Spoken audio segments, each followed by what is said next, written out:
నవ్వించేది మీ గెలిపే అంటూ 'big boss' ఇచ్చిన టాస్క్‌లో ఇప్పటికి కూడా అదే టాస్క్ యుద్ధాలైతే జరుగుతూ ఉన్నాయి. అయితే ఈ టాస్క్‌లో గొడవలు జరగడం ఒక ఎత్తు అయితే ఇక్కడ ప్రిన్స్ తీసుకున్న నిర్ణయం సంచాలకుడిగా మరో ఎత్తు.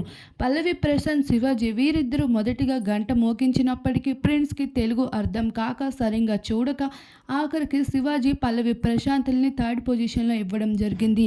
అయితే తన సంచాలకుడిగా వ్యవహరించడం అనేది ప్రియాంక, అమర్దీప్, శివాజీ, పల్లవి ప్రశాంత్ వీరందరికీ ఎంతగానో డిసప్పాయింట్ కలిగించింది.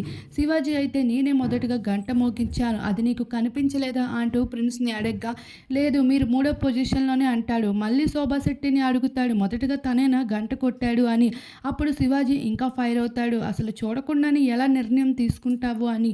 ఇంకొక వైపు పల్లవి ప్రశాంత్ అమర్దీప్‌తో చెప్తూ ఉంటాడు. తెలుగు రాదు రాదు అంటున్నారు. అలాంటప్పుడు మంచి సంచాలకుడిగా వ్యవహరించి సరైన నిర్ణయం తీసుకోవాల్సిన సమయంలో ఇటువంటి చెత్త నిర్ణయాలు తీసుకున్నాడు అంటూ.